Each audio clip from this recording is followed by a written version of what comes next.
Oke baik teman-teman, Assalamualaikum warahmatullahi wabarakatuh. Shalom, salam sejahtera bagi kita semua. Selamat datang di channel YouTube Esron Tura Official yang akan mengkaji seputar sejarah Indonesia.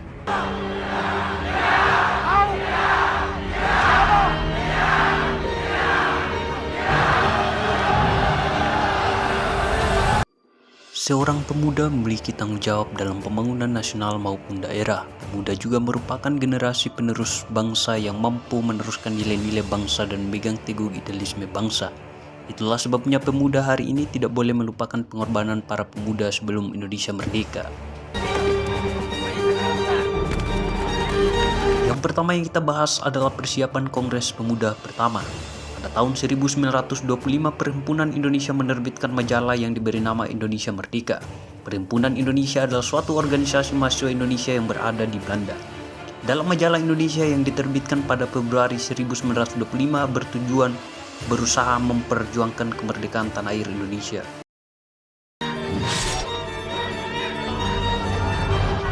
Pengurus Perhimpunan Indonesia kemudian mengirimkan majalah Indonesia Merdeka ke organisasi yang ada di dalam negeri. Antaranya adalah Jong Java, Jong Ambon, Jong Batak, dan organisasi pemuda lainnya.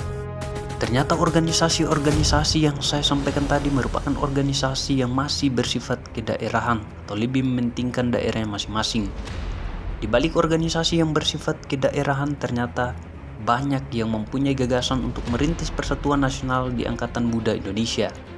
Di antaranya adalah M. Tabrani, Sumarto, Sumarso, Jamaluddin, dan kawan-kawannya. Ya, bisa dibilang majalah Indonesia Merdeka lah yang mendorong semangat mereka untuk mewujudkan persatuan nasional di Angkatan Muda Indonesia.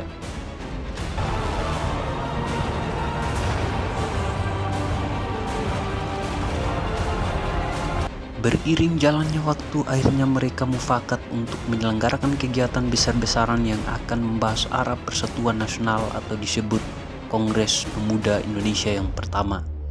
Pada tanggal 15 November 1925, mereka berhasil membentuk panitia kongres, sehingga ketua kongres yang pertama adalah M. Tabrani. Dan pada awal tahun 1926 panitia kongres berhasil menyusun jadwal acara. 6 orang pemuda-pemudi akan tampil sebagai penceramah, yaitu Sumarto, Muhammad Yamin, Bahder Johan, Jakso Dipura, Paul Pinontoan, dan Nona Stien Adam. Yang menjadi pembahasan penceramah adalah membahas tentang persatuan bangsa Indonesia, kedudukan dan peranan wanita dalam masyarakat, serta peranan agama dalam gerakan persatuan Indonesia.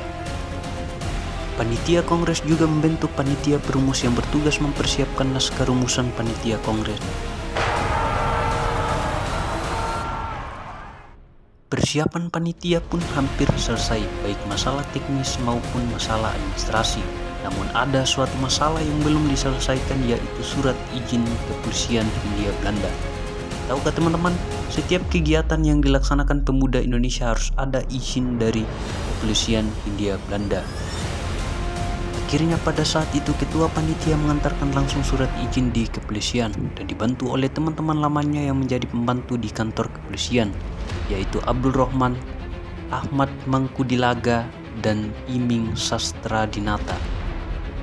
Dan setelah melewati perlobian dan perdebatan antara M. Tabrani dan Fisbin selaku komisaris kepolisian Hindia Belanda, akhirnya Fisbin memberikan izin dengan persyaratan pemuda Indonesia dilarang keras mengecam kebijakan pemerintahan Hindia Belanda.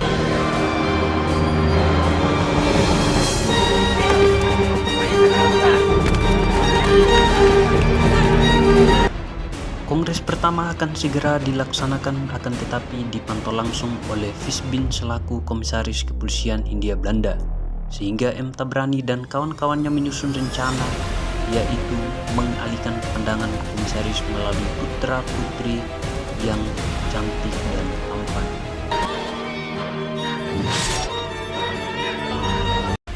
Ya, sekarang kita masuk di pembahasan yang kedua, yaitu pelaksanaan Kongres Pemuda Indonesia yang pertama. Beberapa hari sebelum pembukaan Kongres Pemuda Indonesia yang pertama, M. Tabrani didatangi oleh seorang pemuda yang bernama W.G. Rudolf Supratman atau W.R. Supratman yang kita kenal sebagai pencipta lagu kebangsaan Indonesia Raya. Ya, pada saat itu W.R. Supratman bekerja sebagai wartawan surat kabar dan siap menyiarkan berita kegiatan Kongres Pemuda pertama.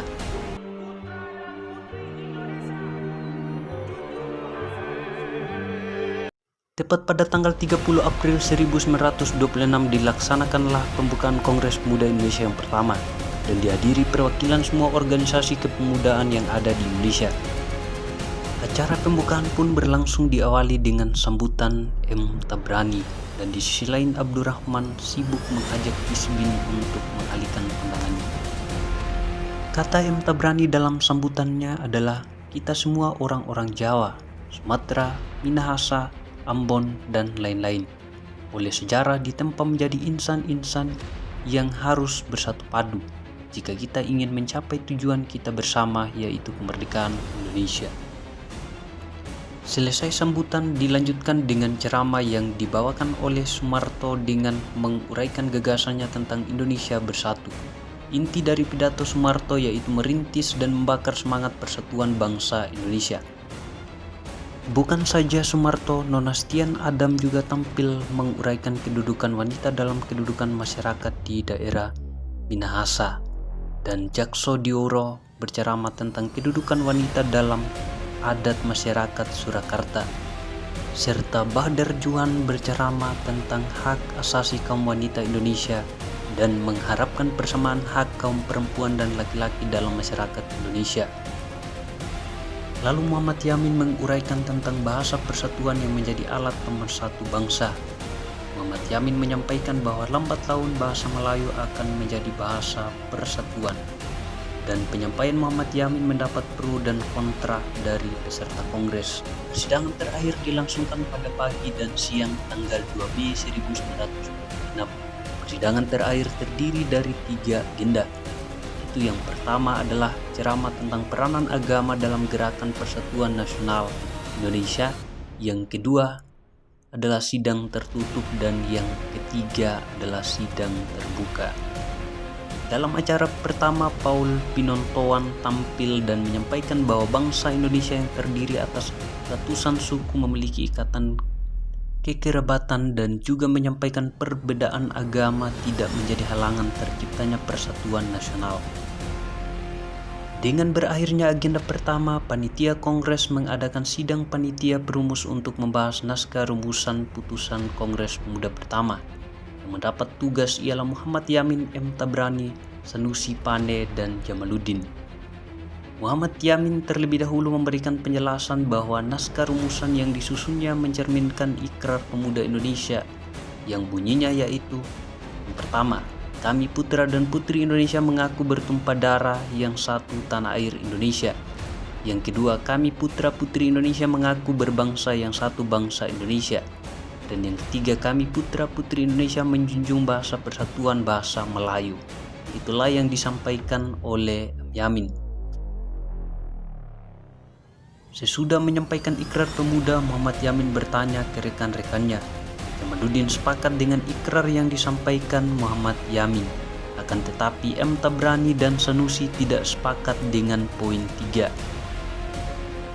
M. Tabrani menyampaikan bahasa persatuan hendaknya bahasa Indonesia.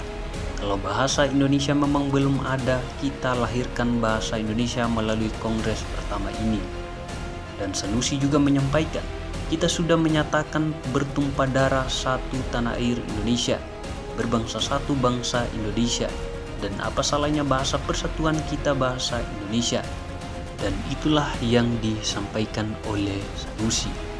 Karena tidak ada titik temu, akhirnya persidangan ditunda. Persidangan yang ditunda pun kemudian dimulai dengan persidangan terakhir yang diisi dengan pengumuman dan pidato penutupan oleh ketua panitia. Kemudian Jamaluddin selaku sekretaris panitia membacakan pengumuman bahwa Kongres Pemuda Indonesia merupakan cetusan kebulatan tekad angkatan muda dalam merintis terwujudnya persatuan bangsa Indonesia. Selesai Jamaluddin menyampaikan pengumuman, giliran M. Tabrani menyampaikan penyampaian pidato penutupan Kongres pertama dan berakhirlah Kongres pertama. Setelah berakhirnya kongres, W.R. Supratman mengajak M. Tabrani untuk berbincang-bincang. Di tengah perbincangan, W.R. Supratman menyampaikan bahwa kongres pemuda telah mengilhaminya untuk menciptakan sebuah lagu perjuangan, yaitu lagu Indonesia Raya yang menjadi lagu kebangsaan Indonesia.